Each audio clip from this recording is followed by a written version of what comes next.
The top 7 risk factors every cardiac patient should know. You have the power to change your cardiac health for the better today, but you need to know what to look for and what can be modified. In this video, we will explore the non-modifiable and modifiable risk factors that can play an important role in your cardiac health. Hi, I'm Christian from Cardiac Rehab Online, and you're in the right place if you want to improve your cardiac health today. So, in part 1, we look at the aims to reduce risk factors, and there are many different risk factors which increase your likelihood of developing heart and circulatory disease. Before we look into these, let's look at the categories for patients. We can classify patient risk status into basically 2 categories, primary and secondary. So, primary prevention aims to reduce the incidence of coronary heart disease by identifying high-risk groups and effective ways of lowering the level of risks. Secondary prevention aims to slow or halt the progression of disease in individuals with established coronary heart disease, such as those who have angina or have had a heart attack, or to reduce mortality and morbidity associated with recurrent myocardial infarction or heart attack.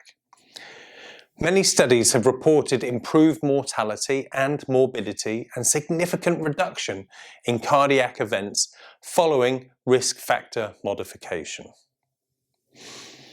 In addition, risk factor management as part of optimal care of coronary heart disease or CHD patients is beneficial in terms of reducing the risk of other vascular and non-vascular conditions.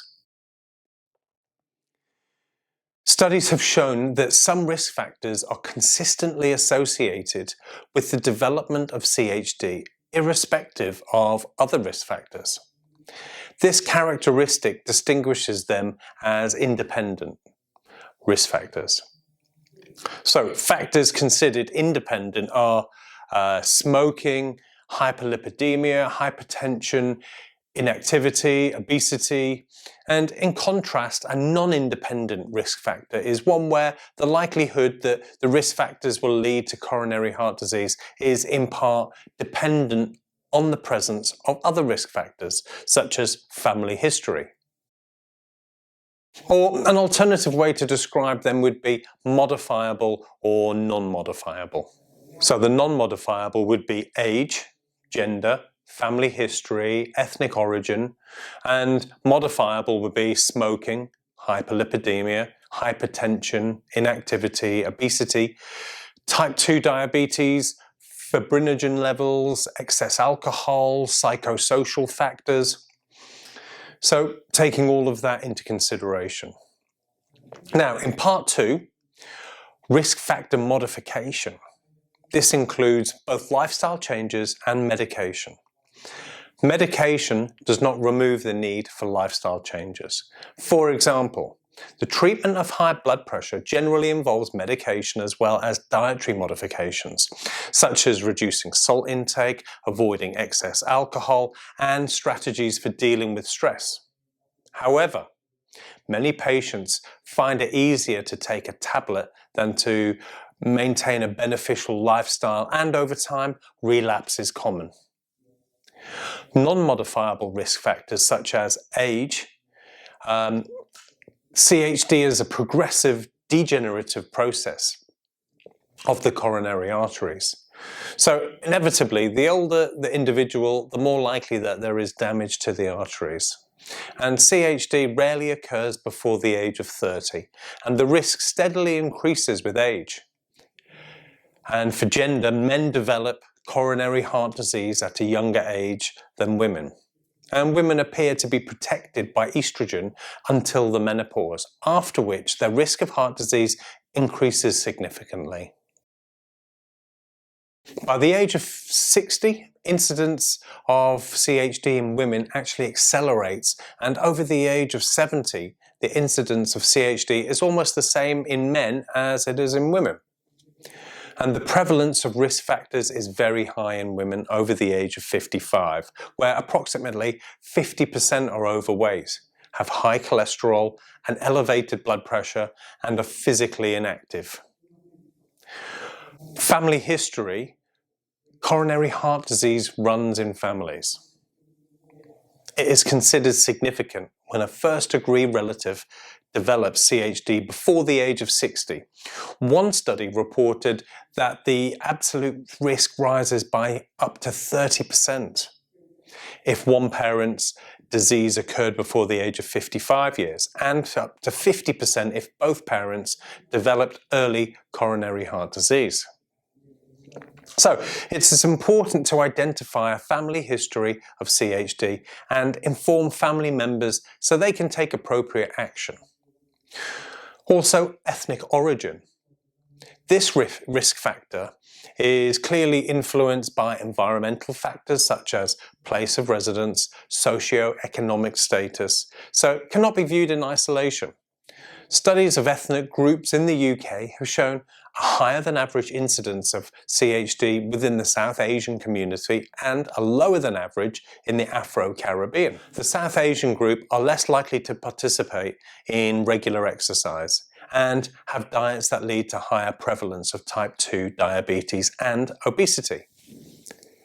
Okay, now in part 3, let's look at the modifiable risk factors. So let's start number 1 with smoking. There are acute and chronic adverse effects from smoking. Acute effects are increased heart rate and blood pressure, vasospasm of the arteries that supply the heart, reduction in the oxygen carrying capacity of the blood. Chronic effects are reduced good cholesterol, or HDL. It also damages the lining of the coronary arteries, increases the stickiness of platelets, and therefore the risk of thrombosis formation. At least 1 in 7 adults smoke cigarettes in the UK, or 7 to 9 million adults. At least 100,000 people in the UK die from smoking-related causes each year. And the risk of coronary heart disease in smokers is 2 to 3 times that of a non-smoker. The risk increases with the number of cigarettes smoked daily, the depth of inhalation, and total number of years as a smoker. Fortunately though, when one stops smoking, the risk of developing coronary heart disease falls progressively, although it may take some time, years, to fall to that of a non-smoker. In someone who has already had a heart attack, smoking cessation reduces the risk of premature death or a further myocardial infarction by a huge 50%. Now pay attention to those around you, as passive smoking is shown to be just as harmful as smoking itself. Okay, number 2, hypertension. This is the term used for blood pressure that is elevated above normal healthy levels. In 90% of cases, the cause is unknown, and because individuals rarely complain of any symptoms, it often remains undiagnosed.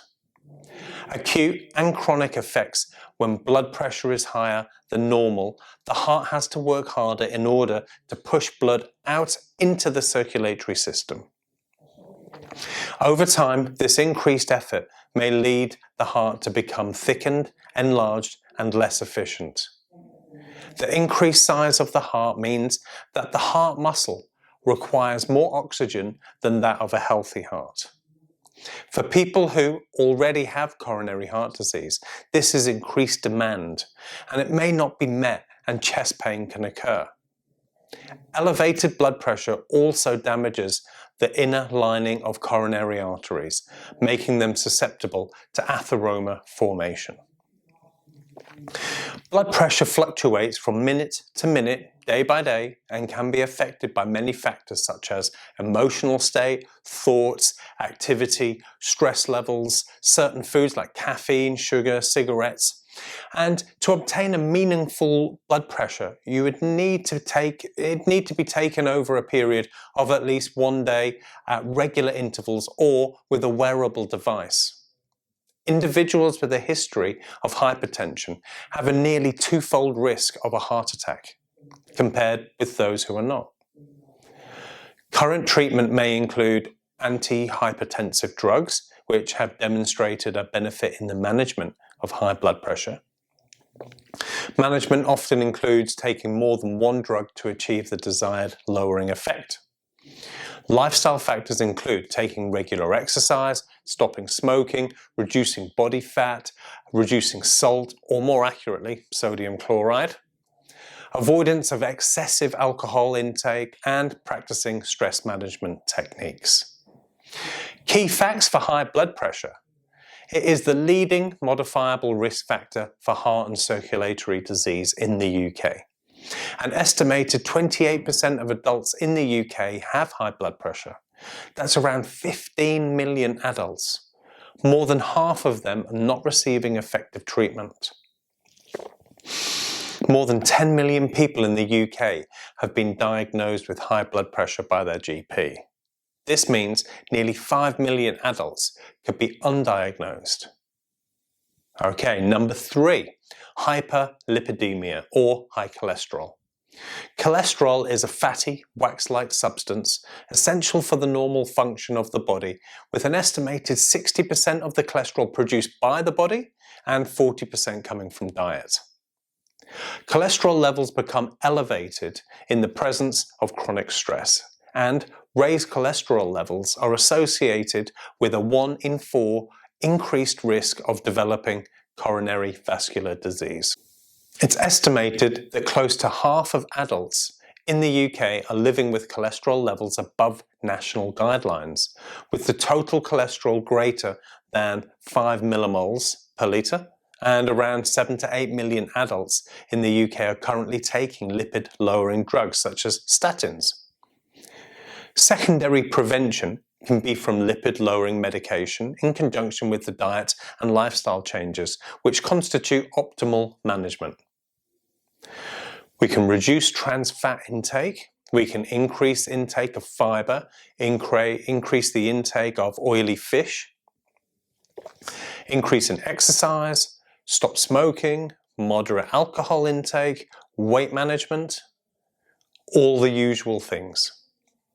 Now, number 4, we'll look at diabetes. And this is a condition in which blood sugar levels are elevated over a prolonged period of time. This results in damage to the inner lining of blood vessels. Consequently, diabetes is a significant risk factor for heart and circulatory disease. Insulin resistance is known to have a strong association with hypertension, obesity, and a reduction in HDL cholesterol. Individuals with type 2 diabetes have a 2 to 4-fold increase risk of developing all types of cardiovascular disease, including coronary heart disease, and approximately half of patients with diabetes die of coronary heart disease. Now, it's shown that aggressive management of risk factors can improve the overall absolute coronary heart disease risk. So the key facts: around 4.8 million people are living with diabetes in the UK. It's estimated that as many as 700,000 people in the UK have undiagnosed type 2 diabetes, and around 90% of those diagnosed are living with type 2 diabetes, and 10% have either type 1 or type 2, which is the rarer type. Adults with diabetes are 2 to 3 times more likely to develop heart and circulatory disease, and are nearly twice as likely to die from heart disease or stroke as those without diabetes. In the UK, 1/3 of adults with diabetes die from a heart or circulatory disease. Okay, number 5, being overweight or obese. Now, obesity is defined as individuals with a body mass index, or BMI, of equal to or more than 30 kilograms per metre squared. The prevalence of obesity in the UK has almost tripled in the last 20 years and is reaching epidemic proportions. As well as overall body fat, its distribution is also important. Adverse effects that lead to greater risk of coronary heart disease are more pronounced when fat is concentrated around the abdomen, or apple shape. People who are obese have an increased risk of high blood pressure, raised cholesterol, and adult onset diabetes, as well as a tendency to be less active. For all those reasons, obese people are at an increased risk of developing coronary heart disease. And due to the significance of central obesity, which is the apple shape, it is useful to measure either waist-hip ratio or waist circumference. So men whose waist circumference is more than 94 centimeters are at risk.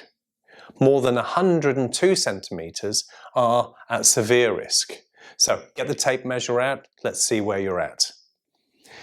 And women whose waist circumference is more than 88 centimeters, also at risk. Men and women who have a waist and hip ratio in excess of 0.95 for men and 0.85 for women respectively, are again at risk of developing coronary heart disease. They are at more than twice the risk of having a heart attack than those with the same body fat but less central obesity. Remember the apple shape. Weight loss and reduction in waist circumference in obese individuals leads to improvements in cardiovascular risk factors such as cholesterol and blood pressure. Now, a multidisciplinary approach to weight management based on cardioprotective principles, including regular exercise sessions, stress management techniques, dietary changes, is far more effective than diet alone. Around 28% of adults in the UK have obesity, and in addition, more than a third, 36%, have a body mass index, BMI, defined as overweight. And it's estimated that nearly 30% of children in the UK have a BMI defined as overweight or obese. In the UK, around 1 in 6 heart and circulatory disease deaths are associated with a high body mass index. Okay, number 6, physical inactivity. Primary prevention. Individuals who are physically active have a lower risk of developing coronary heart disease. The protective effect of physical activity and fitness is strong, independent of other risk factors, and graded. In other words, the fitter you are, the greater the protection. However, physical activity has to be current and continuing to confer protection. That's important. The relative risk of physical inactivity is similar to that associated with smoking, high cholesterol, and hypertension. The precise amount of activity is unclear.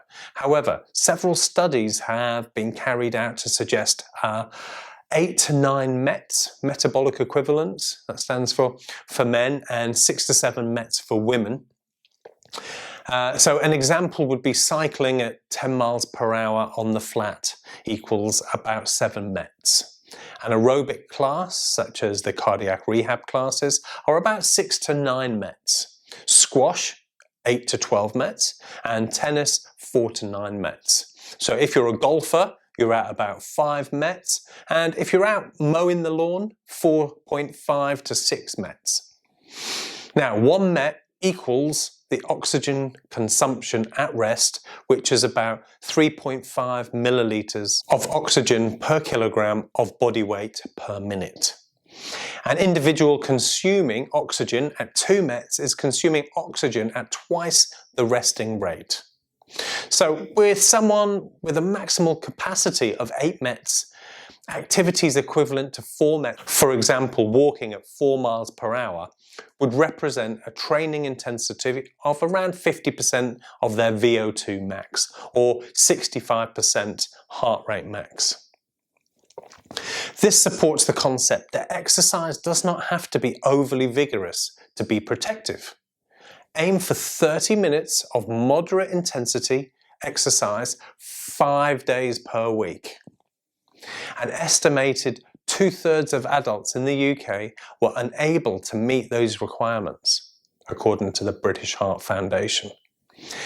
Inactivity is considerably more prevalent than other major risk factors such as smoking, high cholesterol and hypertension. It has been suggested that increasing levels of activity could have a bigger impact on reducing the incidence of CHD than interventions designed to modify the other main risk factors. So the benefits of exercises are decreased cholesterol, increased protective HDL, decreased triglycerides, improved glucose insulin dynamics with improved sensitivity to insulin, reduced body fat, reduced blood pressure, and in addition, exercise is known to reduce known triggers for cardiac events by preventing thrombus formation, improving endothelial function, reducing the potential for serious arrhythmias, secondary prevention evidence that exercise reduces mortality rates in patients with heart disease demonstrated at 20% reduction in mortality, a further cardiac event and reduction in revascularization. So there is evidence that exercise has a direct impact on coronary blood flow, a reduction in coronary artery occlusion and increased blood flow. The beneficial effect that exercise has on other risk factors may also contribute to the reduced mortality and morbidity associated with exercise rehabilitation. Okay, and our last one, number 7, psychosocial factors. The body's normal response to prepare for fight, flight, or freeze is to release catecholamines, adrenaline and noradrenaline, which speed up our systems of the body, such as increased heart rate, breathing rate, and blood pressure. If an individual remains in a state of readiness to fight, flight, or freeze, which is common, the sustained elevation in the heart rate and blood pressure may, in time, to damage coronary arteries. Heart patients will often cite stress as the cause of their heart disease, especially in the event of a heart attack.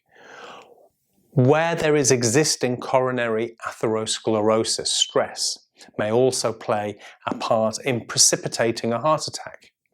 When stress levels increase, so do platelets, and increase tendency for the blood to clot, with a consequent increase in the risk of heart attack.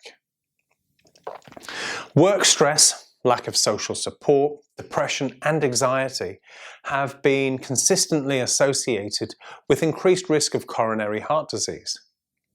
Working in highly stressful jobs or in situations where people have little or no control and inadequate social support or lack of social networks are recognized to be harmful to health. In addition, there is another factor, metabolic syndrome, to consider.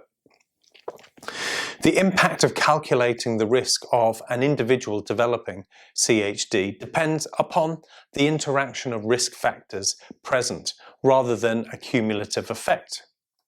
Where having 2 risk factors double the chance of developing coronary heart disease, some combinations of risk factors are more predictive than others.